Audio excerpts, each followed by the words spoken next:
Hello friends, welcome to Gargi classes. As dated 27th of August 2020 और the Indian express editorial discussion में आज अपन 3 topics पर discussion करेंगे। पहला है the high rise don't help. अभी रिसेंटली जो माइग्रेंट्स अपने घरों को वापस लौट चुके हैं या सीजनल माइग्रेंट्स जो थे वो फिर से गाँव में पहुंच चुके हैं, तो उनके लिए यहाँ पर ये पॉइंट उठाया जा रहा है। अभी एक आर्टिकल अपन ने प्रीवियसली डिस्कस भी किया था कि सिटीज़ में जो माइग्रेंट्स आ रहे हैं वापस आएंगे, क्योंकि अब जैसे जैसे इकोनॉमिक एक्टिविटीज़ इंक्रीज़ होगी तो उनके लिए हमें रहने के लिए अच्छी हाउसिंग फैसिलिटी इंश्योर करनी चाहिए। तो बड़ी बिल्डिंग मतलब जो फ्लोर स्पेस इंडेक्स जो है उसको हमें इंक्रीज़ करना पड़ेगा। हमने कंपेयर किया था टोक्यो, न्यूयॉर्क इनसे, तो यहाँ पर उस आर्ग्यूमेंट को काउंटर करते हैं और कुछ एक मिडिल पाथ शो करते हैं कि हम जो माइग्रेंट्स फिर से आएंगे तो उनको कैसे एक अफोर्डेबल और एक रिलायबल सस्टेनेबल हाउसिंग फैसिलिटी कैसे इंश्योर कर सकते हैं। एक तो ये डिस्कशन करेंगे। दूसरा है जो आत्मनिर्भरता की बात चल रही है, आत्मनिर्भर भारत की, उसमें क्वालिटी का कितना रोल रहेगा वो चीज़ देखेंगे। और क्वालिटी के साथ में डिमांड, डिमांड के साथ में इनकम, इनकम के साथ में जॉब, एम्प्लॉयमेंट, अपॉर्चुनिटी। तो ये सारी चीज़ों को इंटरलिंक करके बहुत बढ़िया आर्टिकल लिखा हुआ है। ये खुद एक आईएएस ऑफिसर है राइटर इस आर्टिकल के। तो ये अपन डिटेल में देखेंगे किस तरीके से आत्मनिर्भरता को इंश्योर किया जा सकता है। और थर्ड आर्टिकल है यूजीसी वर्सेस स्टेट्स कि एजुकेशन, हायर एजुकेशन सेगमेंट की बात की जाए तो वहाँ पर सेंट्रल गवर्नमेंट जो है वो किस तरीके से स्टेट्स की खुद की ऑटोनॉमी को कहीं ना कहीं ब्रीच करती है, या फिर ये देखें कि किस तरीके से जो लोकल इश्यूज़ हैं जहाँ पर एम्प्लॉयमेंट जनरेशन की इशू या कोई भी क्लाइमेट से रिलेटेड या फिर जो फिजिकल इंफ्रास्ट्रक्चर्स है या फिजिकल इश्यूज़ हैं, सोशल इश्यूज़ हैं, उनको ध्यान ना दे करके किस तरीके से नेशनल इश्यूज या नेशनल पॉलिसी फॉर्मुलेट जो की जाती है उनका उस पर इम्पैक्ट आता है। तो कहने का मतलब लोकल इश्यूज कहीं ना कहीं दबे हुए दिखाई देते हैं अगर हायर एजुकेशन को सोशली अगर इंटरकनेक्ट करें तो। ठीक है, तो ये आर्टिकल अपन डिस्कस करेंगे। ये 3 आर्टिकल हैं, इंपॉर्टेंट है। तो चलिए स्टार्ट करते हैं अपना discussion. First article is all about high rises don't help. ऊंची बिल्डिंगें सहायता नहीं कर सकती, कैसे वो देखेंगे। ये इसके आर्टिकल के राइटर हैं रजित मैथ्यू और माधव पाई। कॉन्टेक्स्ट क्या है, सबसे पहले कॉन्टेक्स्ट जानते हैं। कोविड-19 पेंडेमिक की वजह से बहुत सारी इनइक्वालिटीज़ बहुत ज़बरदस्त तरीके से एक्सपोज हुई हैं, और वो भी देखा जाए तो लार्ज मेट्रोपॉलिटन सिटीज़ में। और जैसे ही लॉकडाउन लगाया तो ये इनसिक्योरिटीज़ जो थी वो और भी ज़्यादा बढ़ गई, और उनमें भी अर्बन पुअर माइग्रेंट्स के बीच में, क्योंकि अर्बन पुअर माइग्रेंट्स ज़्यादातर किस में काम करते हैं, इनफॉर्मल सेक्टर में। और इनफॉर्मल सेक्टर में इकोनॉमिक एक्टिविटीज़ बिल्कुल रुक चुकी हैं, ड्राई अप हो चुकी हैं। तो इस वजह से धीरे धीरे जो ये कंजस्टेड लिविंग कंडीशंस जो थी बहुत ही ज़्यादा डिटेरियोरेट होने लग गई। क्यों? उनके पास इनकम सोर्सेज नहीं रहे, तो अल्टीमेटली उनको अपने गांव की तरफ रुख करना पड़ा, और वापस से वो अपने गांव में पहुंच चुके हैं जो जॉब अपॉर्चुनिटी, जो इनकम अपॉर्चुनिटी के लिए सिटीज़ में आए थे। जबकि अगर अपन इनफॉर्मल और फॉर्मल इकोनॉमी को देखें तो ये एक दूसरे से लिंक्ड है, क्योंकि हमारी अगर सिटीज़ की बात करें तो हमारे यहाँ पर एम्प्लॉयमेंट अगर इनफॉर्मल सेक्टर में देखें तो लगभग 50% जो एम्प्लॉयमेंट होता है वो इनफॉर्मल में होता है। ओवरऑल तो 85% है, बट सिटीज़ की बात की जाए तो 50% फॉर्मल होता है, 50% इनफॉर्मल होता है। और सेंटर का एस्टिमेट ये बताया गया है, गवर्नमेंट ऑफ इंडिया का एस्टिमेट ये है कि लगभग 10 मिलियन माइग्रेंट्स जो हैं वो इस कोविड-19 क्राइसिस के चक्कर में अपने घरों की तरफ लौट चुके हैं। तो इन चीज़ों को ध्यान में रखते हुए बहुत सारे सॉल्यूशंस के बारे में बातचीत चल रही है, और उन सॉल्यूशंस के बारे में अगर बात करें तो उनमें एक जो कॉमनली बात हो रही है वो है कि कैसे भी करके बिल्ट अप एरिया को इंक्रीज करें और एक अफोर्डेबल सस्टेनेबल हाउसिंग इंश्योर की जा सके इन गरीबों के लिए या जो स्लम ड्वेलर्स हैं उनके लिए। कहने का मतलब फ्लोर स्पेस इंडेक्स को इंक्रीज करने की ज़रूरत है। फ्लोर स्पेस इंडेक्स का मतलब कि एक प्लॉट है तो उस प्लॉट पे अपन मैक्सिमम कितनी ऊंची बिल्डिंग खड़ी कर सकते हैं, वो ज़्यादा से ज़्यादा लिमिट तक अपन पहुँचें। ठीक है, तो होता क्या है, जब ऊंची बिल्डिंगें बनाने की बात आती है तो गवर्नमेंट तो खुद तो आएगी नहीं, वो तो पीपीपी मॉडल या फिर प्राइवेट सेक्टर को ही हैंड ओवर करेगी। तो प्राइवेट सेक्टर की तरफ जब जाते हैं तो फिर वो अपना इन्वेस्टमेंट करेंगे। और टारगेट ये है कि स्लम्स से, जो इलीगल स्लम्स हैं जहां पर ये माइग्रेंट वर्कर्स रहते हैं, उनको लीगल अपार्टमेंट्स में शिफ्ट किया जाए। तो ये जो सोल्यूशन जिसकी बात की जा रही है, ऊंची बिल्डिंगें बनाना जिसमें कि फ्लोर स्पेस इंडेक्स को इंक्रीज करने की बात की जा रही है, तो इसमें भी बहुत सारे चैलेंजेस हैं। अगर अपन थोड़ा सा आगे आर्टिकल को समझे तो उसके पहले कुछ चीज़ें अपने को क्लेरिफाई करनी जरूरी है, जैसे कि लो टू मिड राइज बिल्डिंग उनको बोलते हैं जिनकी 5 मंजिल तक हाइट होती है, ठीक है, जहां पर कोई लिफ्ट की इनकी जरूरत नहीं है, इजीली वॉकअप होती है, आराम से आ जा सकते हैं। दूसरा मिड टू हाई, जो कि 6 से 10 स्टोरीज की होती हैं, और हाई राइज देखा जाए तो 11 या उससे ज़्यादा की हाइट की अगर होती हैं तो बिल्डिंग्स। तो मुंबई का यहाँ पर एक केस स्टडी के तौर पे लेते हैं यहाँ पर एग्जाम्पल, और ये बताते हैं कि मुंबई में एक कमिटी है स्पेशली इस चीज़ के लिए कि वो हाई राइज बिल्डिंग्स के लिए अप्रूवल दे, और वो भी कौन सी, 40 फ्लोर से ज़्यादा की। तो कहने का मतलब जो स्काई स्क्रैपर्स होते हैं, ऊंची ऊंची बिल्डिंग्स होती हैं, उनके अप्रूवल के लिए स्पेसिफिक एक्सक्लूसिव एक बिल्डिंग बनाई हुई है। तो अब देखते हैं अपन, ये कमिटी भी बनी है, कौन कौन सा कैटेगराइजेशन था वो समझा। अब देखते हैं इशू क्या क्या है। देखो, सबसे पहला इशू है प्राइस ऑफ द लैंड। जमीन बहुत महंगी है। आज अगर इंडिया की जितने भी मेट्रोपॉलिटन सिटीज हैं, वहां पर जो लैंड प्राइस है वो वर्ल्ड के मैक्सिमम हाईएस्ट प्राइसेस में से एक है। और रियल एस्टेट की बात की जाए तो कहीं ना कहीं और ज़्यादा इनएक्सेसिबल हो जाती है उस सेक्शन की, जिस सेक्शन की आप प्रॉब्लम को एड्रेस करना चाह रहे हो, और वो भी कम से कम उस जगह पे जहाँ पर सिटी की खुद की लिमिट है। पेरीफेरी में तो फिर भी चलो एक स्कोप बचता है, पर सिटी, जो मेन सिटी है, वहाँ पर तो एक्सेसिबिलिटी बिल्कुल पॉसिबल नहीं है। क्योंकि अगर मुंबई की बात की जाए तो मुंबई में 95% पॉपुलेशन जो है वो अफोर्ड ही नहीं कर सकती सिटी के अंदर घर खरीदना। 95, केवल 5% लोग ही ऐसे हैं जो सिटी में घर खरीद सकते हैं, जो कि बहुत रिच हैं, वो ही, बाकी लोग नहीं खरीद सकते। 70% जो लोग हैं वो 25 से 20 लाख रुपए तक का मकान खरीद सकते हैं। और अगर एक घर की कीमत देखी जाए सिटी के अंदर अंदर तो 1.5 से 3 करोड़ रुपए उसकी प्राइस है। तो आप देख सकते हो कि कितना ज़्यादा इनइक्वालिटी भी है यहाँ पे, और कितना ज़्यादा अनअफोर्डेबल है ये पूरा सिस्टम। तो इस तरीके से अगर कुछ लोग सिटी के पेरीफेरीज में निकले और सिटी से 60 से 90 किलोमीटर की दूरी पे अगर जाके रहना शुरू करें, तब जाकर के इस हाई कॉस्ट को वो ओवरकम कर सकते हैं। तो आप खुद देखो कि 60 से 90 किलोमीटर डिस्टेंस से अगर कोई चल के आएगा सिटी में अपनी जॉब करने के लिए, तो उसके लिए वैसे इकोनॉमिकली अनवायबल हो गई वो कंडीशन। तो कहने का मतलब ये है कि हर तरीके से बहुत सारे कंस्ट्रेंट्स हैं।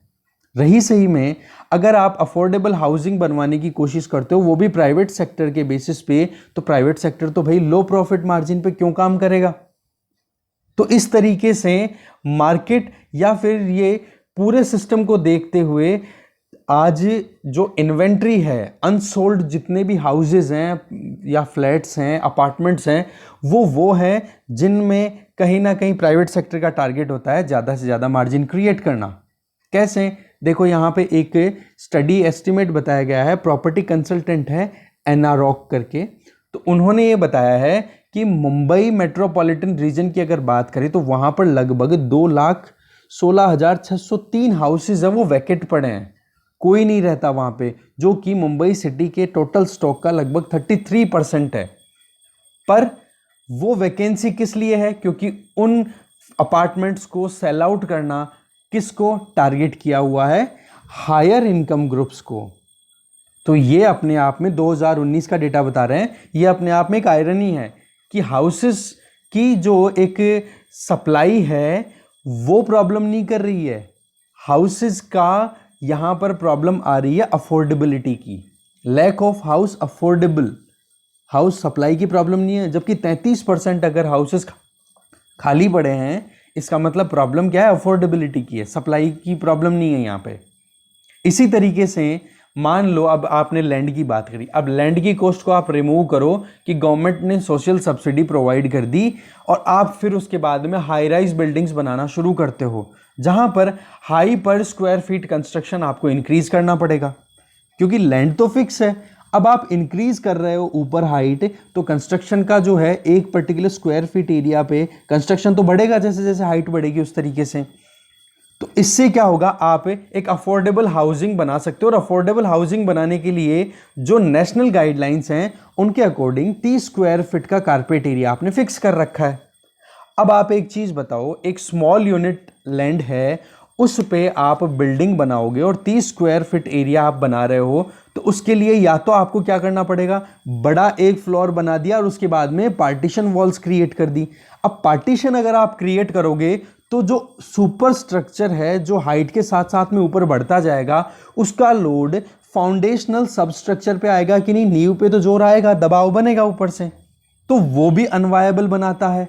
साथ में अगर इकोनॉमिकली देखा जाए तो इस केस में अगर एक चीज की जा सकती है कि पार्टीशन वॉल्स हैं उनको हटा करके स्प्रॉलिंग लिविंग स्पेस बना दिया जाए, खुला एकदम लिविंग स्पेस बना दिया जाए, जिसमें लार्ज स्ट्रक्चरल फ्रेम्स हो या फिर सर्कुलर स्पेस हो, एडिशनल लिफ्ट्स आपको लगानी पड़ेगी, स्टेयर केसेस आपको एडिशनल बनाना पड़ेगा, फायर इवैक्यूएशन या फिर जो भी मतलब हर तरीके से सेफ्टी भी आपको देखनी पड़ेगी। तो कहने का मतलब ये हैबिटेबल पॉइंट ऑफ व्यू से ये आप इंक्रीज करोगे तो वो कॉस्ट भी तो इंक्रीज करेगा। आप किसी भी तरीके से आप इनोवेशन लगाओ ऊंची बिल्डिंग्स में तो वो कहीं ना कहीं कॉस्ट इंक्रीज करता जा रहा है, जो कि हमें कहीं ना कहीं मिड राइजिंग बिल्डिंग की तरफ अगर अपन जाते हैं तो वहां पर इस चीज को अपन कंपनसेट कर सकते हैं। तो इन शॉर्ट यहां पे राइटर ये बोल रहे हैं कि हाई राइज बिल्डिंग्स मतलब 11 मंजिल या उससे ज्यादा की बजाय 6 से 10 मंजिला बिल्डिंग्स बनाओ जो कि अफोर्डेबल भी हो, और बाद में आगे भी बहुत सारे रीजन देते हैं इसके लिए। वो कैसे हैं देखो, जैसे है कि हाई राइज बिल्डिंग्स जो होंगी वो डेंसिटी तो अचीव कर लेंगी कि हाँ हाउसिंग यूनिट्स का अपन डेंसिटी अचीव कर सकें, जो कि जो ज्यादा से ज्यादा लोगों को एक लैंड प्लॉट के ऊपर आप रख सको। पर जितनी ऊंची बिल्डिंग होगी उतना ही तो ज्यादा उसके नियर बाय आपको स्पेस चाहिए होगा। जैसे कि अगर 5 स्टोरी बिल्डिंग है तो उसके नियर बाय आपको 5 मीटर ऑल अराउंड सेटबैक रखना पड़ेगा। ये 5 मंजिला बिल्डिंग है तो आपके इसके चारों तरफ ये जो गैप रखोगे वो 5-5 फीट का रहेगा। और अगर यही 15 मंजिला हो गया, 15 स्टोरीज का हो गया, तो आपको ये 15 मीटर का रखना पड़ेगा। तो आप खुद समझो कि कितना ज्यादा लैंड वेस्ट हो गया इस डिस्टेंसिंग को मेंटेन करने के लिए। तो कहने का मतलब यह है कि जितनी आप ज्यादा हाइट बढ़ाओगे उतना ही ज्यादा स्पेस आपको निकालना पड़ेगा, और अल्टीमेटली आप जो डेंसिटी जो टारगेट कर रहे हो कि ज्यादा से ज्यादा लोगों को एक प्लॉट ऑफ लैंड पे अकोमोडेट कर सको, वो कहीं ना कहीं मार्जिनली ही इंक्रीज हो पाएगा, ज्यादा नहीं हो पाएगा। तो इस चीज को अपन अचीव करना चाहते हैं तो हमें कहीं ना कहीं मिड राइजिंग बिल्डिंग्स की तरफ ध्यान देने की जरूरत है। एक एस्पेक्ट अगर एनर्जी एफिशिएंसी का देखें तो जितनी ऊंची बिल्डिंग होगी तो रिसर्च तो ये बताती है, स्टडीज ये बता रही हैं, उतना ही ज्यादा कार्बन डाइऑक्साइड फुटप्रिंट आपको दिखेगा।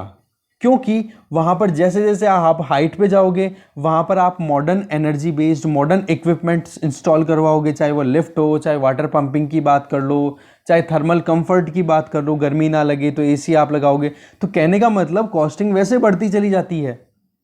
ऐसे ही एक रिसर्च आई यूसीएल एनर्जी इंस्टीट्यूट की, तो उन्होंने बताया कि जैसे जैसे हाइट बढ़ती है उस तरीके से 2.5 गुना ज्यादा कंजम्पशन बढ़ता चला जाता है। मतलब कि जहां एक तरफ 6 स्टोरी या फिर उससे कम मंजिला अगर कोई बिल्डिंग है तो उसके कंपैरिजन में 20 या मोर स्टोरीज अगर बिल्डिंग है, कोई भी कॉमर्शियल बिल्डिंग, ऑफिसेस की रिसर्च चाहिए, ठीक है, तो वहां पर 2.5 गुना ज्यादा कंजम्पशन हो रहा है इलेक्ट्रिसिटी का, पावर कंजम्पशन।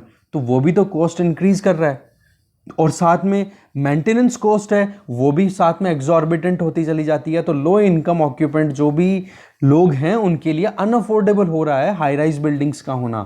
ये रिसर्चेस बता रही हैं, स्टडीज बता रही हैं।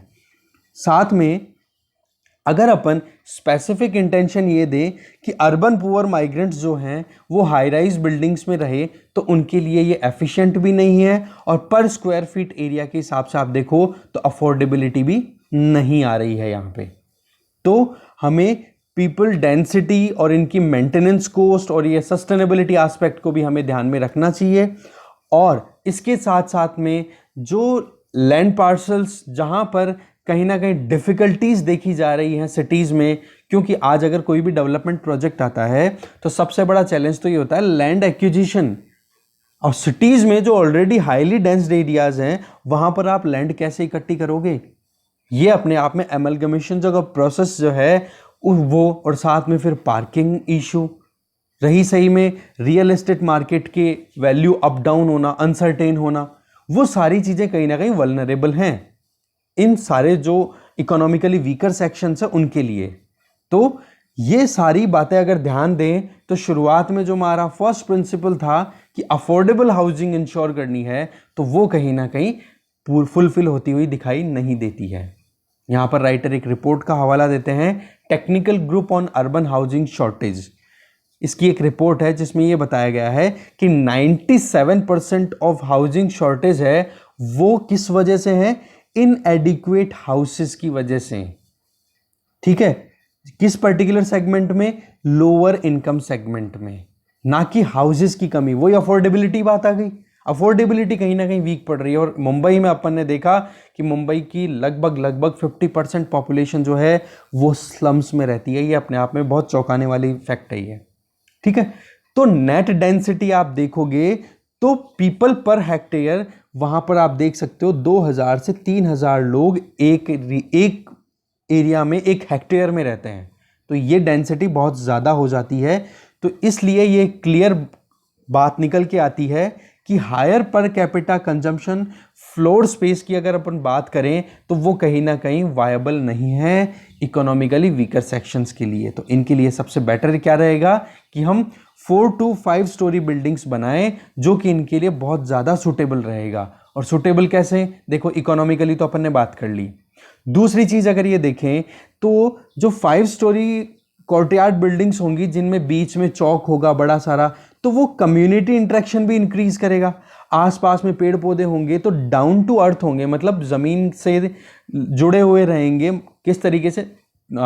थिंकिंग वाइज नहीं, इस तरीके से फिजिकली भी आसपास में ग्रीनरी रहेगी तो उससे उनको एक कंफर्ट भी फील होगा, तो मेंटल वेलबींग भी उनकी इंप्रूव हो पाएगी। साथ में क्लाइमेटिक कंडीशंस अगर अपन देखें बिल्डिंग्स की, या मतलब अपनी इंडियन सिटीज़ की जो क्लाइमेटिक कंडीशन है उनको भी देखा जाए तो ज़्यादा ऊंची बिल्डिंग्स अपन रख नहीं सकते। रही सही में भूकंप, सिस्मिक एक्टिविटीज़ रिपीटेडली आती रहती है, तो उसमें हाई बिल्डिंग्स ज़्यादा वल्नरेबल हैं। ठीक है, इसलिए जो आर्टिफिशियल चीज़ें लगा करके हम नेचुरल एक्सपीरियंस लेना चाहे बहुत ऊंचाई पे स्काई स्क्रैपर्स में बैठ के, तो उस चीज़ को हम अवॉइड कर सकते हैं। इसमें हमारी कॉस्ट सेविंग भी आराम से हो पाएगी। रही सही में अगर इनवर्ड लुकिंग कोर्टयार्ड्स बनाएंगे, चौक होते हैं, बड़ी बड़ी हवेलियां आपने देखी होंगी, वहां पर कम्युनिटी फॉर्मेशन भी अच्छा होता है, इंटरेक्शन भी अच्छा होता है। और वहां पर अगर आप 5 से 6 मंजिला, 5 से 6 स्टोरीज की बिल्डिंग बनाते हो तो आपको लिफ्ट लगाने की भी जरूरत नहीं है। तो इस तरीके से डिसफंक्शनल लिफ्ट की वजह से बूढ़े लोगों को भी परेशानी नहीं होगी और टाइम भी बचेगा। तो कहने का मतलब ये है कि अगर किसी घर की खिड़की अगर स्ट्रीट्स में खुलती है और उधर बैठ करके आप देखते हो कि क्या चल रहा है, तो आप अपने एरिया की सेफ्टी भी इंश्योर कर सकते हो। तो कहने का मतलब अपन इकोनॉमिकली देखा, सोशली देखा, कल्चरली देखा और ज्योग्राफिकली भी देखा कि हमारी जो इंडियन सिटीज़ की जो क्लाइमेट है वो हाई बिल्डिंग्स के लिए अफोर्डेबल नहीं है। तो इस तरीके से अभी अगर हमें वाकई में ये टारगेट करना है तो वे फॉरवर्ड क्या निकल के आता है कि हमें उन प्रोजेक्ट्स पे काम करना चाहिए जो कम्युनिटी को एम्पावर करे। ऐसी हाउसिंग कंडीशन अवेल करानी चाहिए जो कि जिन परिस्थितियों में लोग रह रहे हैं उन्हीं परिस्थितियों में उनको मिले। मतलब अपग्रेडेशन करो तो ऐसा नहीं कि आप बिल्कुल ही सराउंडिंग चेंज कर दो या फिर उनके लिए अनअफोर्डेबल बनाओ। जैसी परिस्थितियों में, जैसे क्लाइमेट में वो रह रहे हैं वैसे ही क्लाइमेट में आप उनको स्विच करवाओ। हमें साथ साथ में ट्रंक इंफ्रास्ट्रक्चर पे भी ध्यान देना पड़ेगा जिसमें water supply, power supply ensure की जा सके इन हायर डेंसिटीज एरियाज में, क्योंकि सबसे बड़ी प्रॉब्लम पानी और पावर की ही रहती है फिर इनमें। साथ में सिटी की पेरिफेरीज को भी हमें एक्सपेंड करने की जरूरत है और एक्सपेंशन के साथ में हमें यह भी ध्यान देना चाहिए कि कुछ स्पेस जो पब्लिक सर्विसेज होती है, education, health, road, open space, affordable housing, इन सब के लिए हमें इनोवेटिव वे के अंदर डेवलपमेंटल अप्रोचेस को अडॉप्ट करना चाहिए। साथ में हमें रिलायबल पब्लिक ट्रांसपोर्ट भी बनाना चाहिए जो कि इजीली अवेलेबल हो और अफोर्डेबल हो, ज़्यादा महंगा भी ना हो। ठीक है, तो इस तरीके से अभी जो गवर्नमेंट ऑफ इंडिया ने एक रिसेंट अनाउंसमेंट किया है स्कीम के थ्रू, रेंटल हाउसिंग, जो सीजनल माइग्रेंट्स आते हैं उनके लिए रेंटल हाउसिंग का एक प्रोविजन किया गया है। तो ये अपने आप में वेलकमिंग स्टेप है। इसी तरीके का हमें इनोवेटिव स्टेप्स की तरफ आगे बढ़ना चाहिए, जिससे कि ये जो स्लम ड्वेलर्स हैं जो इलीगली स्लम्स में रह रहे हैं उनको लीगल अपार्टमेंट्स में अपन शिफ्ट कर सके और उनका जो एक्चुअल में जो उनका एक कम्युनिटी इंटरलिंकिंग है, उनका जो रहने का तरीका है और उनकी वेलफेयर जो है हम इंश्योर कर सकें। ठीक है, तो इस तरीके से आई होप आपको आर्टिकल समझ में आ गया होगा। नेक्स्ट आर्टिकल अपन देखते हैं, आत्मनिर्भरता विद क्वालिटी। यह आर्टिकल लिखा है पी नरहरि ने, ये आईएएस ऑफिसर हैं। इन्होंने सबसे पहले कॉन्टेक्स्ट तो ये उठाया कि हमारे जो प्राइम मिनिस्टर नरेंद्र मोदी जी हैं, इनका अभी कोट आया है, वोकल फॉर लोकल, लोकल के लिए बातें करो, लोकल को अडॉप्ट करो, लोकल को प्रमोट करो, जिससे कि हम अल्टीमेटली आत्मनिर्भर भारत, सेल्फ रिलायंट इंडिया का जो सपना है फुलफिल कर सकें। तो ये जो एस्पिरेशन है हमारी सेल्फ रिलायंस की, ये ज़्यादा पुरानी नहीं है, जितनी ये इतनी ही पुरानी है जितनी हमारी मॉडर्न हिस्ट्री है। मॉडर्न हिस्ट्री का मतलब आप समझ रहे हो ना, जब से अंग्रेज़ों ने हमारे ऊपर राज करना शुरू किया था तब से हमने ये सोचा है कि हम खुद से खुद की ज़रूरतें पूरी करें। तो ये बात पहली बार हुई है कि सेल्फ रिलायंस का आइडिया तो पुराना नहीं है, ज़्यादा 200 साल पुराना है, 250 साल पुराना है, पर टॉप मोस्ट ऑफिस से ये पहली बार ये बात उठाई गई है। तो ये अपने आप में हमें इस चीज़ को फुलफिल करने के लिए एक नेशनल मूवमेंट की ज़रूरत है, जहाँ पर सोशल एटीट्यूड भी चेंज होता हुआ दिखाई दे। तो हर एक सेक्टर, चाहे सोसाइटी हो, उनका रोल अपने आप में बहुत ज़रूरी होता है। जब कभी भी किसी भी कंट्री ने खुद को सेल्फ रिलायंट बनाने की कोशिश करी, फॉर एग्जांपल चाइना, तो हमें हमारे ड्रीम्स को फुलफिल करने के लिए एक्सपोर्ट को भी एक्सपेंड करने की ज़रूरत है, जिससे कि वर्ल्ड स्टैंडर्ड्स को फॉलो करते हुए हम वर्ल्ड की डिमांड्स को पूरी करें, वर्ल्ड में जो कंपटीशन है उसको हम डील कर सके प्रॉपरली। तो जो प्राइम मिनिस्टर का जो मंत्र है वोकल फॉर लोकल, ये कहीं ना कहीं हमें इस तरफ कंपेल करता है कि हम each and every Indian should be committed about it. जैसे कि इसको हम एक मूवमेंट ऑफ स्वदेशी के तौर पे लें, तब जाकर के हम सेल्फ रिलायंट बन सकते हैं। सेल्फ रिलायंस जो है वो सीधा कनेक्शन रखता है अपना quality of product, quality of services, जो भी आप अवेलेबल करा रहे हो वो क्वालिटी वाली चीज़ होनी चाहिए। और ये वाइडली एक्सेप्टेड एक आइडिया है, एक नॉर्म है कि जितने भी डेवलप्ड नेशन हैं जिन्होंने ग्लोबली खुद को डोमिनेट किया है, उन्होंने इनोवेटिव प्रोडक्ट और क्वालिटी प्रोडक्ट दिए हैं, तब जाके वो डोमिनेट कर रहे हैं। जैसे कि आज जापान के जितने भी ऑटोमोबाइल्स बेस्ड जो भी इक्विपमेंट यूज़ हो रहे हैं, या फिर अपन साउथ कोरिया की बात करें, छोटे छोटे कंट्रीज़ हैं जिन्होंने आज डोमिनेशन क्रिएट कर रखी है, इलेक्ट्रॉनिक सेगमेंट में अपना डोमिनेंस बना रखा है। उसकी वजह क्या है? इनोवेशन लाते रहते हैं, नए नए चीज़ें लेके आते हैं और क्वालिटी अच्छी मेंटेन करके रखते हैं। तो हमें गुड क्वालिटी प्रोडक्ट को रखना पड़ेगा। और जो ये गुड क्वालिटी प्रोडक्ट आप बनाते हो, इसका मतलब ये नहीं है, और सेल्फ रिलायंस का मतलब ये नहीं है कि आप केवल अपनी इंपोर्टेड गुड्स पे ही डिपेंडेंस रिड्यूस करो। इवन इसके साथ में हमें ये भी टारगेट करना है कि इंडिया जो है वर्ल्ड के लीडिंग एक्सपोर्टर्स में से इमर्ज होके आए। जैसे कि चाहे अपन ह्यूमन रिसोर्सेज की बात करें या फिर कोई भी गुड्स या सर्विस की बात करें, तो हमें कंपटीशन देखना पड़ेगा। और कंपटीशन जब आता है तो क्वालिटी भी इंप्रूव होती है, और क्वालिटी के लिए जब एस्पायर आप करते हो तो आपको कंपटीशन में उतरना पड़ता है। तो हैंड इन हैंड चलता है जब कंपटीशन और क्वालिटी की बात होती है। तो अगर हम नेचुरल प्रोडक्ट जैसे कि एग्रीकल्चर सेक्टर की बात करें, तो एग्रीकल्चर सेक्टर के प्रोडक्ट्स हैं, उनमें भी क्वालिटी की बात होती है। एक नॉर्मल कंज्यूमर जो होगा वो क्वालिटी प्रोडक्ट की तरफ ज़्यादा जाएगा बजाय कि सब स्टैंडर्ड क्वालिटी, चाहे उसको ज़्यादा पैसे देने पड़े। और जैसे जैसे वेल इन्फॉर्मेशन एजुकेशन इंक्रीज हो रही है तो क्वालिटी तो वैसे ही अच्छी डिमांड में आने लग गई है। रही सही में जब से हमारे इकोनॉमिक रिफॉर्म्स आए हैं तब से और भी ज़्यादा जो इंटरनेशनल ब्रांड्स आकर के हमारे यहाँ पे सेल आउट कर रहे हैं अपने प्रोडक्ट्स को, तो उन ब्रांड्स से कंपटीशन ऑटोमेटिकली हमारे जो डोमेस्टिक मैन्युफैक्चरर्स हैं, डोमेस्टिक जो कंपनीज हैं, उनको ऑटोमेटिकली एक कंपटीशन में लेके आ चुके हैं वो, और उनको बाउंड मैनर में काम करना पड़ रहा है, तभी वो अपने आप को स्टैंड कर पा रहे हैं। अगर अपन डेवलपिंग नेशन से दूसरे डेवलपिंग नेशन से देखें तो क्वालिटी इंप्रूव करना जो कि ग्लोबल स्टैंडर्ड की हो, यही अपने आप में एक बिगेस्ट चैलेंज बन के रहता है। तो इसके लिए इंडिया को अगर देखें तो इंडिया के पास में एनफ रिसोर्सेज हैं, चाहे नेचुरली देखें, चाहे फिजिकली देखें, चाहे क्लाइमेटिक कंडीशंस देखें, या फिर पॉपुलेशन वाइज देखें, तो हमारे यहाँ पर diversity, religious, cultural, linguistic diversity, ये हमारी स्ट्रेंथ है। मतलब हमारे यहाँ पर वैरायटीज कितनी हो सकती है, ये यहाँ पर बताना चाह रहे हैं राइटर, कि हमारे डाइवर्सिटी जो है वो ही अपने आप में हमारी यहाँ स्ट्रेंथ है। इंडिया अपने आप में पूरा एक कॉन्टिनेंट है, जहाँ पर छोटे छोटे स्टेट्स जो हैं वो मिलकर के अलग अलग कल्चर, अलग अलग चीज़ों की तरफ अपनी अपनी क्वालिटीज़ को आगे एक्सपोज कर सकते हैं इंटरनेशनल लेवल पे।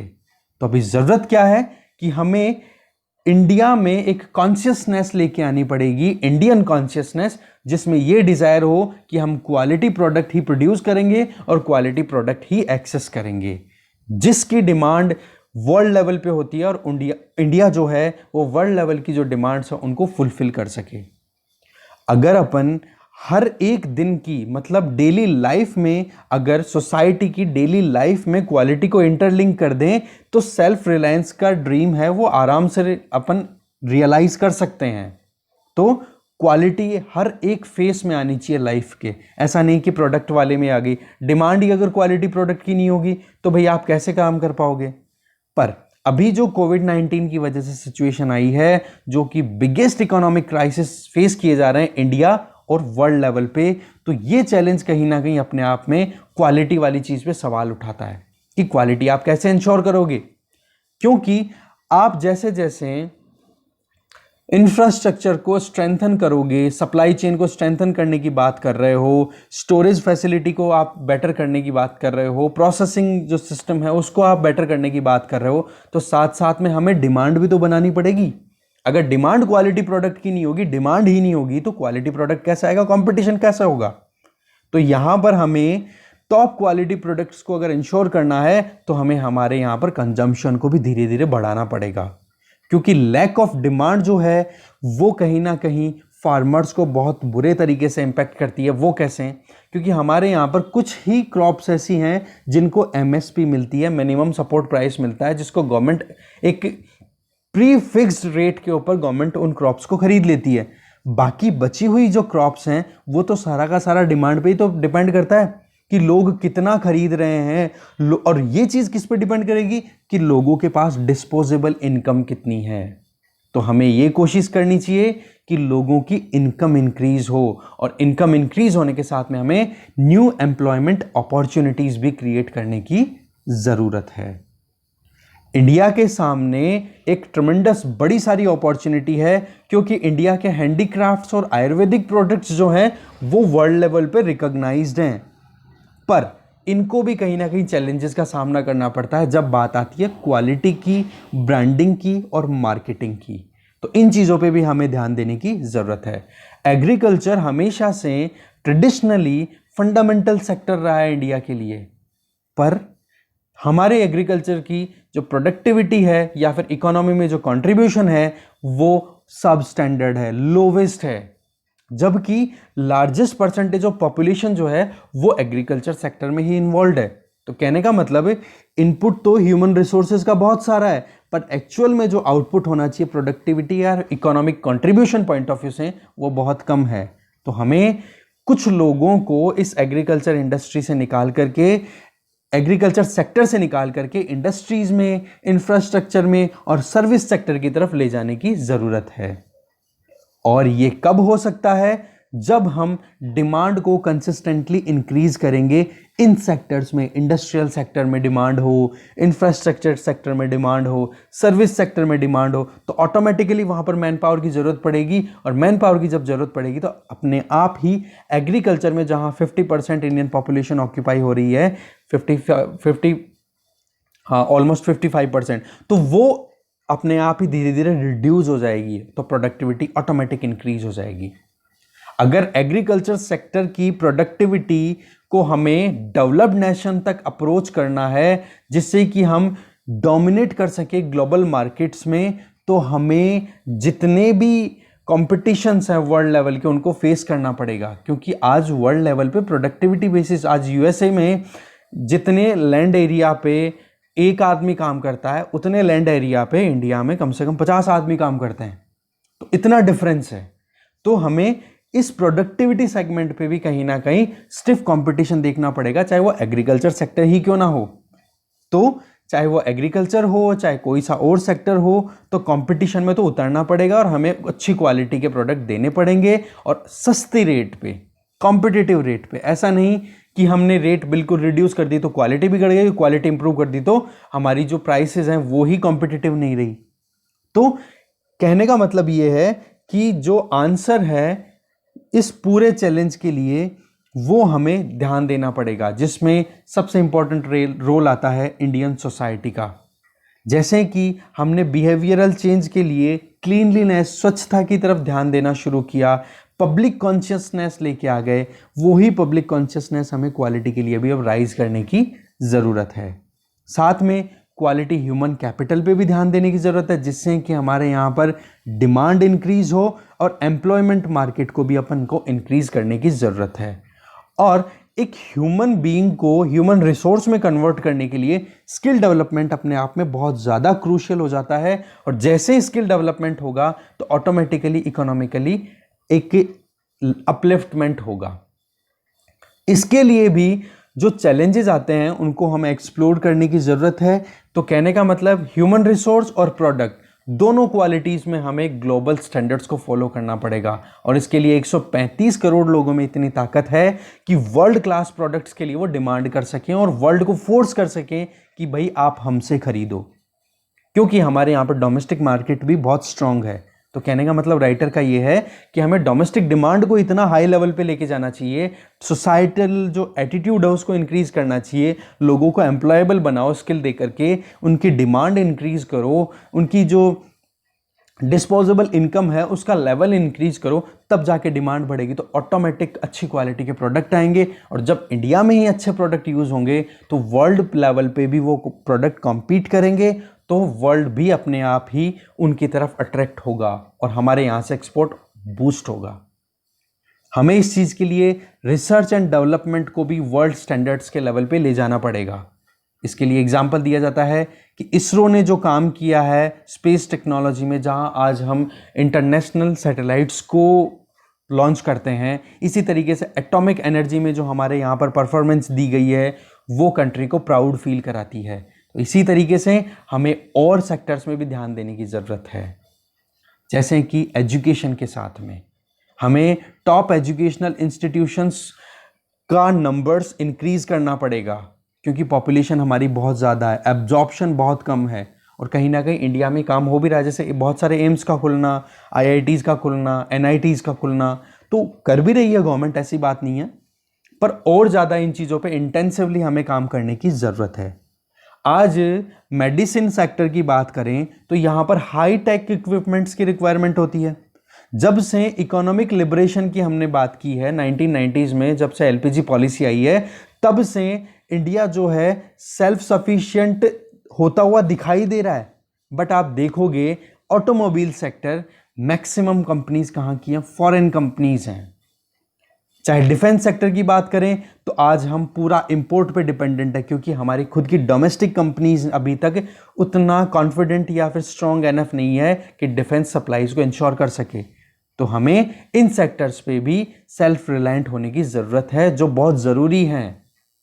ओके, इसी तरीके से आगे देखें फार्मा सेक्टर में, तो फार्मा सेक्टर में इंडिया मेजर प्रोड्यूसर है वर्ल्ड में, और उसमें भी जेनरिक ड्रग्स की बात है, सस्ती ड्रग्स प्रोवाइड करना। पर उसके लिए भी हम एपीआईज जो हैं, एक्टिव फार्मास्यूटिकल इंग्रेडिएंट्स, जो कि ड्रग बनाने के लिए बेसिक एक इनपुट है, वो भी हम इंपोर्ट करते हैं। तो इन चीज़ों पे भी हमें ध्यान देना चाहिए। यहाँ पर बहुत ज़्यादा अपॉर्चुनिटीज़ हैं, इनको हमें हार्नेस करने की ज़रूरत है। तो सच में अगर हमें सेल्फ रिलायंट बनना है तो हमें क्वालिटी पे ध्यान देना पड़ेगा और इंडियन सोसाइटी को क्वालिटी की तरफ अट्रैक्ट होना होगा। इससे क्या होगा, अर्निंग्स इंक्रीज होगी और अर्निंग्स इंक्रीज करने के साथ में उनकी जॉब एम्प्लॉयबिलिटी को जब इंश्योर कर पाएंगे स्किल डेवलपमेंट के साथ में, तो ये चीज कोई दूर का सपना नहीं है। जिस तरीके से डेवलप्ड सोसाइटीज ने अपना खुद का एक डेवलपमेंट का जो एजेंडा जो अचीव किया, वो कहीं ना कहीं एक नेशनल मूवमेंट रहा है क्वालिटी के लिए। वही चीज यहां पर स्टार्टिंग पॉइंट बनती है प्राइम मिनिस्टर के स्पीच से, कॉल से, वोकल फॉर लोकल। तो हमें यहां पर कटिंग एज रिसर्च पे ज़्यादा ध्यान देना चाहिए, क्वालिटी और इम्प्रूव करनी चाहिए, और इसके लिए शॉर्टकट मारने की ज़रूरत नहीं है। क्वालिटी कोई एक दिन रातों रात ही अचीव होने वाली नहीं है। इसके लिए हमें डेडिकेटेड फोकस्ड वे में काम करना पड़ेगा सालों तक, और इसके लिए इंडिया कहीं ना कहीं उस रास्ते पे निकल पड़ा है अकॉर्डिंग टू द राइटर। ठीक है, तो इस तरीके से ये आर्टिकल भी अपना खत्म होता है। चलिए स्टार्ट करते हैं नेक्स्ट आर्टिकल। वैसे आज का डिस्कशन थोड़ा सा लेंदी हो गया क्योंकि आर्टिकल तीनों ही लंबे लंबे थे और इंटरेस्टिंग आर्टिकल है, इंपॉर्टेंट है, इनमें से अपन पॉइंट पिक कर सकते हैं। और ये जो प्रीवियस अपन ने जो आत्मनिर्भरता वाला डिस्कस किया है ना, वो तो एज इट इज़ आप ऐसे में लिख सकते हो, इतना इंटरेस्टिंग है क्योंकि ऐसे के हिसाब से लिखा हुआ है वो। चलिए कोई बात नहीं, स्टार्ट करते हैं नेक्स्ट आर्टिकल।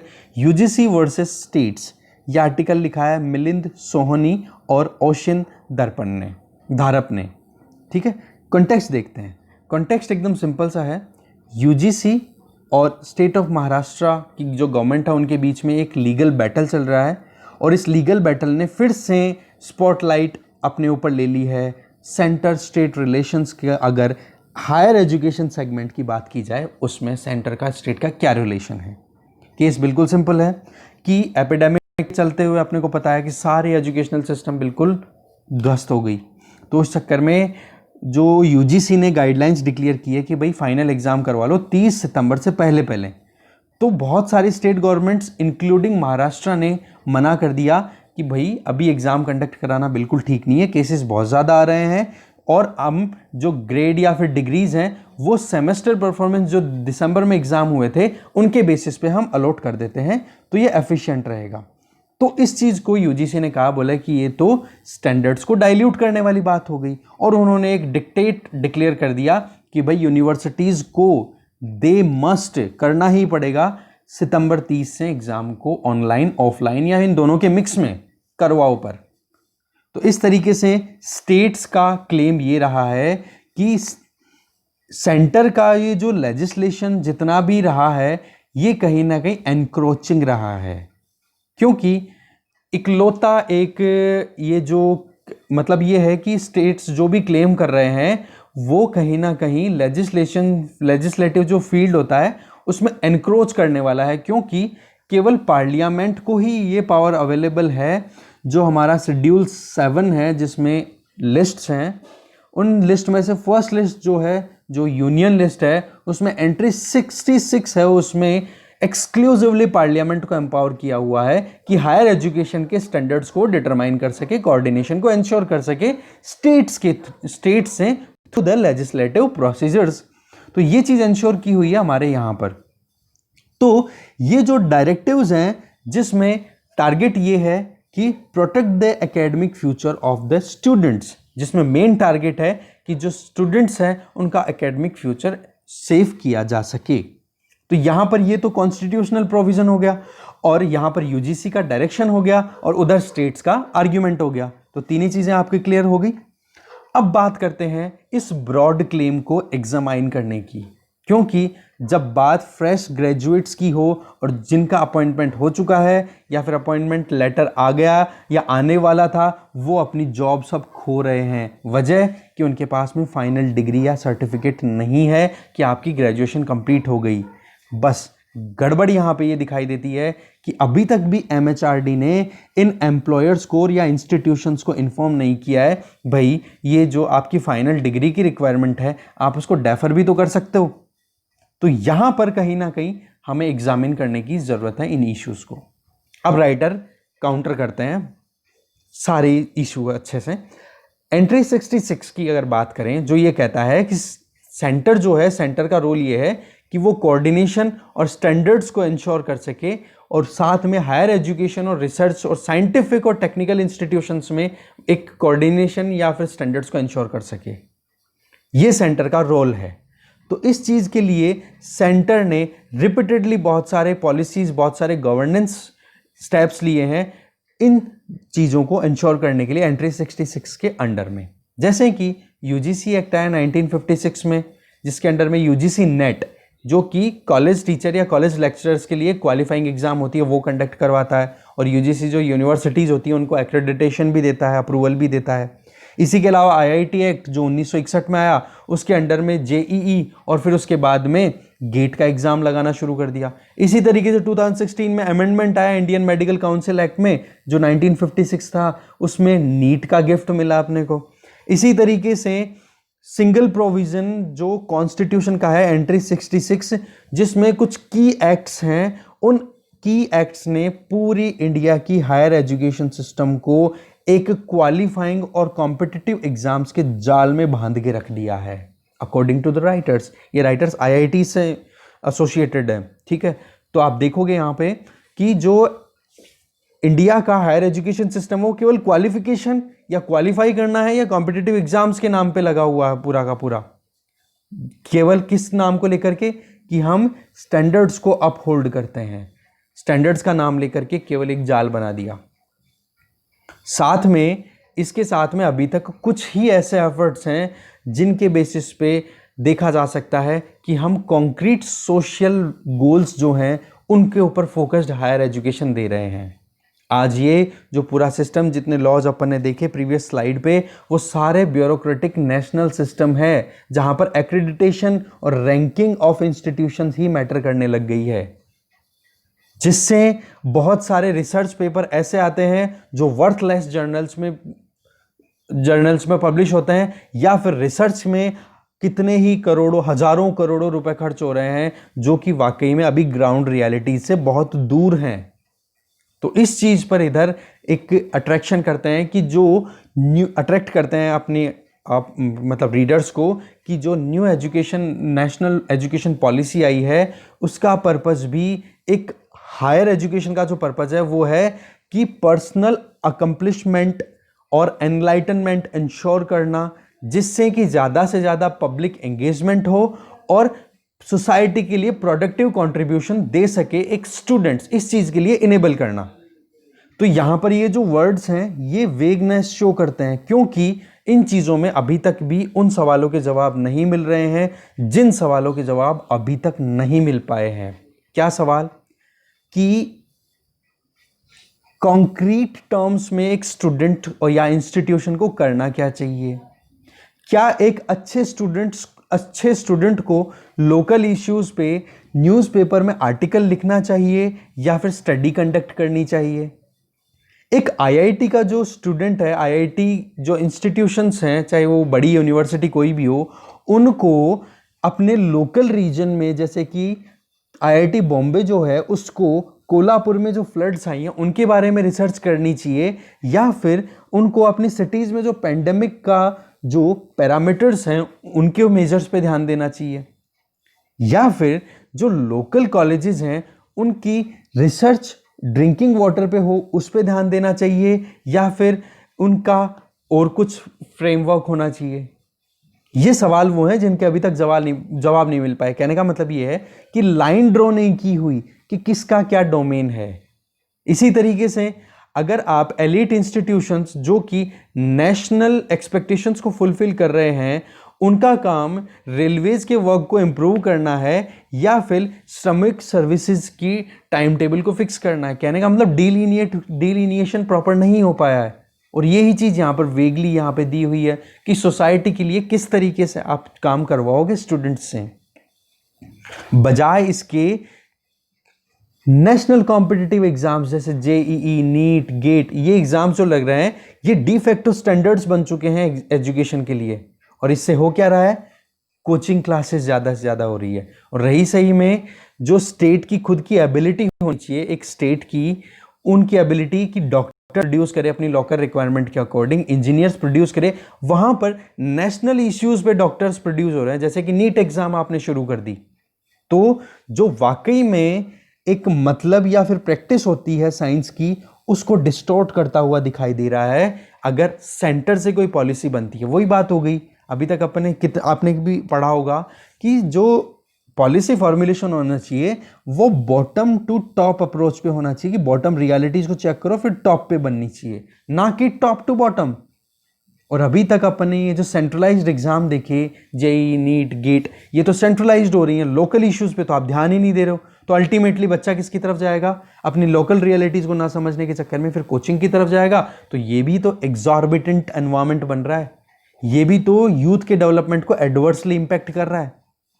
ठीक है, फिर भी अभी तक कोई एक फॉर्मली एक्सेप्टेड मेजर्स नहीं लिए गए हैं जिससे कि इन सारे इश्यूज को हैंडल किया जा सके मिनिस्ट्री ऑफ एचआरडी के द्वारा। ऐसे ही अगर अपन देखें, यहां पर एग्जांपल दे रहे हैं यूजीसी नेट का। यूजीसी नेट का जो सिलेबस है वो नेशनल लेवल पे बनता है या फिर ग्लोबल स्टैंडर्ड्स को फॉलो करके बना हुआ है कि ग्लोबली क्या इश्यूज चल रहे हैं। अब आप एक चीज बताओ, इकोनॉमिक्स की बात करें, इकोनॉमिक्स में इंडियन इकोनॉमी फाइनली इंट्रोड्यूस हुई है अभी रिसेंटली, पर डिस्ट्रिक्ट इकोनॉमिक प्लानिंग के बारे में कुछ है ही नहीं, कोई डॉक्यूमेंट ही नहीं है, जो कि स्टेट गवर्नमेंट खुद प्लान आउट करती है। मतलब लोकल रियलिटीज को आपने इंश्योर नहीं कर रखा, जबकि हायर एजुकेशन में यूजीसी नेट के थ्रू ही आप क्वालिफाइंग एग्जाम कंडक्ट करवाते हो, तो वहां पर लोकल रियलिटीज को तो आपको लेना ही चाहिए। इसी तरीके से सोशियोलॉजी में मार्क्स, वेबर, इनको तो आप पढ़ा देते हो, पर नरेगा जैसी रीजनल कंटेंट वाली जो पॉलिसीज हैं उनके इम्पैक्ट को, उसके बारे में आप पढ़ाते ही नहीं हो। तो वो कैसे ग्राउंड रियलिटीज को समझेंगे? हायर एजुकेशन में किस तरीके से यूथ का डेवलपमेंट हो पाएगा प्रॉपर? इसी तरीके से इंजीनियरिंग की बात करें तो सिविल इंजीनियरिंग का जो यूजीसी नेट का कैरिकुलम है उसमें सेम चीज आपने रख रखी है। अब आप बताओ कि हिमाचल प्रदेश और महाराष्ट्र का जो स्टूडेंट है वो एक तरीके से कैसे डील कर सकता है, एक स्टैंडर्ड को कैसे अप्लाई कर सकता है दोनों जगहों पे? हिमाचल प्रदेश जहाँ पे हिमालयन स्टेट है, दूसरी तरफ महाराष्ट्र जिसमें कोस्टल रीजन है या फिर जो ड्राई रीजन है, प्लेट्यू वाला रीजन है। तो इस तरीके से सवाल उठाए जा रहे हैं कि जो रीजनल इश्यूज हैं उनको कहीं ना कहीं इग्नोर किया गया है इन सारी चीजों में, हायर एजुकेशन की अगर पर्टिकुलर बात की जाए। रही सही में नेशनल गवर्निंग बॉडीज जो हैं, जो कि इंजीनियरिंग को गवर्न करती हैं, तो उन्होंने वर्चुअल रियलिटी को या क्वांटम कंप्यूटिंग को तो इंपॉर्टेंस दे दी और उन्होंने इस चीज के लिए डायरेक्शन भी देना शुरू कर दी। आप ये देखो, यहां पर बात ये आती है कि सेंटर तो डिसाइड करता है कैरिकुला और टीचर्स की सैलरी जो देते हैं वो स्टेट देते हैं। तो ये अपने आप में एक आयरनी निकल के आती है। तो हर चीज जो हायर एजुकेशन का जो पॉलिसी है वो सेंटर से आ रही है, इसको क्वेश्चन किया जा रहा है आर्टिकल में। इसी तरीके से नेक्स्ट अपन देखें कि आप वर्ल्ड क्लास स्टैंडर्ड्स को फॉलो करते हुए आगे बढ़ रहे हो, तो वहां पर स्टेट्स को भी तो इन्वॉल्व होना ही चाहिए। उनका क्या रोल है वो भी तो क्लियर होना चाहिए। साथ में जो कैरिकुलम एक्टिविटीज है, कैरिकुलर सिलेबस आपने फिक्स कर रखा है, टीचर्स की जो ट्रेनिंग होती है वो भी तो आप रियल वर्ल्ड से दूर कर रहे हो। तो डाइल्यूजन तो यहां पर है रियल स्टैंडर्ड्स का, जहां पर लोकल इश्यूज को आपको ध्यान में रखने की जरूरत है, जिनसे आप दूर जा रहे हो हायर एजुकेशन की अगर बात की जाए तो। इसी तरीके से जो स्टूडेंट्स जो आज पास आउट हो रहे हैं उनकी एम्प्लॉयबिलिटी भी इसीलिए वीक है क्योंकि वो अपने आसपास के रीजन को जितना इजीली समझ सकते हैं उतना बियॉन्ड नहीं समझ पाते। तो इसी वजह से हमें ज़्यादा से ज़्यादा इन्वेस्ट करने की ज़रूरत है हायर एजुकेशन में स्टेट्स के इंटरेस्ट को, क्योंकि अगर स्टेट्स का इन्वॉल्वमेंट कम रहेगा तो स्टेट्स जो हैं वो ज़्यादा इन्वेस्ट नहीं करेंगे, रिलक्टेंट रहेंगे हायर एजुकेशन इंस्टीट्यूशंस में इन्वेस्ट करने से।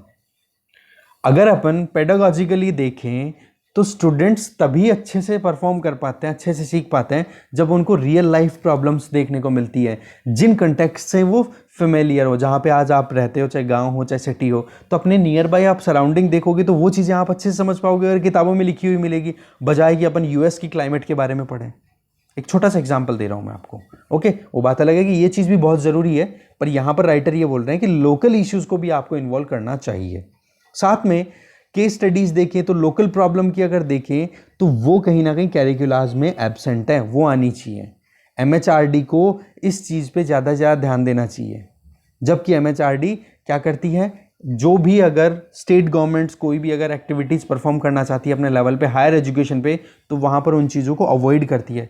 जैसे कि महाराष्ट्र में उन्नत महाराष्ट्र अभियान करके एक पॉलिसी, एक प्रोग्राम शुरू किया था, वो बहुत इंटरेस्टिंग था। क्या कि कॉलेजेस को लिंकिंग कर दिया गया डिस्ट्रिक्ट एडमिनिस्ट्रेशन से, कि भाई हायर एजुकेशन जो है वो अपने डिस्ट्रिक्ट एडमिनिस्ट्रेशन से काम साथ में मिलके करेंगी, तो अच्छे अच्छे इनोवेटिव सॉल्यूशंस देगी प्रॉब्लम्स का। तो उस चीज़ को भी एमएचआरडी ने रिफ्यूज़ कर दिया, तो एक रोड़ा ये लगा दिया। तो इस तरीके से जो आप देख रहे हो, जिनको एलिट सेंट्रल इंस्टीट्यूशन कंसिडर किया जाता है, चाहे आईआईटीज हो, चाहे आईआईएससीज हो, जो भी हैं, उनके ऊपर यूजीसी और एमएचआरडी का कोई रेगुलेशन नहीं होता भी तो बहुत कम होता है, जबकि इनको फंड है वो बहुत ज़्यादा मिलता है। तो इनके कंपैरिजन में आईआईटीज आईआईएससी का अगर फंड का और आउटकम का देखोगे तो रेशो बहुत कम मिलता है आपको। जबकि हमें ज़रूरत क्या है कि सोसाइटल नीड्स को देखते हुए ज़्यादा से ज़्यादा ट्रेनिंग और ज़्यादा से ज़्यादा रिसर्च प्रोफेशनल्स को हमें एक्वायर करना चाहिए, ज़्यादा से ज़्यादा अच्छी क्वालिटी के इंस्टीट्यूशन स्टैब्लिश करने चाहिए। और इन चीज़ों के अंदर यूजीसी और एमएचआरडी कहीं ना कहीं फेल होती हुई दिखाई दे रही है। और इसका हार्मफुल इम्पैक्ट हम ये देख रहे हैं कि आज डी फैक्टो स्टैंडर्ड्स के बेसिस पे ही स्टूडेंट्स और सोसाइटी अपने आप को कंसिडर कर रहे हैं कि हम कहाँ सक्सेसफुल हैं, कहाँ नहीं है। नीट क्लियर हो गया तो ठीक है, नहीं हुआ तो फेल। जेई क्लियर हो गया तो ठीक है, नहीं हुआ तो फेल। तो न्यू एजुकेशन पॉलिसी भी है, वो भी अभी इन्हीं एविडेंसेस पे काम कर रही है, इन्हीं कैरिकुलास पे काम करती दिखाई हुई दे रही है। कहीं ना कहीं लोकल इश्यूज़ को भी ध्यान देने की ज़रूरत थी। तो क्या किया जा सकता है? तो राइटर ये बोल रहे हैं कि जो कॉन्स्टिट्यूशनल राइट्स हैं वो तब आते हैं जब आप ड्यूटीज़ परफॉर्म करते हो। यूजीसी अपने काम करने को कहीं ना कहीं फेल रही है, तो यूजीसी को अपने खुद के जिन जिन रीजन्स में एनक्रोच कर रही है, जहाँ जहाँ पर स्टेट्स के खुद के राइट होते हैं, उन चीज़ों को वापस से रीस्टोर करने की ज़रूरत है। तो वहाँ पर जो कॉन्क्रीट क्वेश्चंस हैं उनको ध्यान देने की ज़रूरत है कि वाकई में स्टेट्स को क्या करना चाहिए। इनके पास में क्या कमेटी बिठाते हो तो किस बेसिस पे बिठाते हो, ट्रांसपोर्ट या फिर कंप्यूटर्स को एक्सेस करने का क्या तरीका हो सकता है, लोकल इश्यूज़ क्या हैं, लोकल कंस्ट्रेंट्स क्या हैं, उन चीज़ों पर भी ध्यान देने की ज़रूरत है। साथ में जो स्टूडेंट्स अपना जो फ्यूचर है उसको डिसाइड करे, जिसमें हायर एजुकेशन सिस्टम का बहुत इंपॉर्टेंट रोल होता है, तो वहाँ पर साइंटिफिक ब्यूरोक्रेसी जो आज चल रही है उसका स्ट्रक्चर इम्पोज नहीं होना चाहिए। इसी तरीके से एलीट सेंट्रलाइज्ड सिस्टम जो है, इसमें कहीं ना कहीं अकाउंटेबिलिटी भी इंश्योर नहीं होती, क्योंकि लोकल लेवल पे अगर मान लो कोल्हापुर में फ्लड आई, उसकी वजह से कोई प्रॉब्लम हो चुकी है, तो उसके लिए अकाउंटेबल हायर एजुकेशन को कौन कर रहा है? कि हायर एजुकेशन में अगर अच्छे से परफॉर्म किया जाता, अच्छे से रेगुलेशन होता, ग्राउंड रियलिटी पे होकर के फिर वो अगर अपने खुद के रिसर्च रिजल्ट्स देते, उसके बेसिस पे फिर डेवलपमेंट होता, तो फिर ये डिजास्टर नहीं आता। तो आज अकाउंटेबिलिटी कहाँ है सेंट्रलाइज सिस्टम की? वो चीज़ हमें इंश्योर करने की ज़रूरत है। वेलफेयर हमें स्टेट के विद इन इंश्योर करने की ज़रूरत है। अब ये टाइम है कि हम एक ऐसा सिस्टम बनाएं जहाँ पे प्रोफेशनल अपॉर्चुनिटीज़ क्रिएट की जाएं, स्टैंडर्ड्स बनाए जाएं और यूथ को इस तरीके से ट्रेनिंग दें कि वो कम्युनिटी डिमांड्स को फुलफिल कर सकें। इस तरीके से खुद के रेलेवेंस को बनाए रख सकते हैं और एक्सेल कर सकते हैं अपने फ्यूचर में, अपने करियर में। ठीक है, तो इस तरीके से अपना आर्टिकल यहीं ख़त्म होता है। Thank you.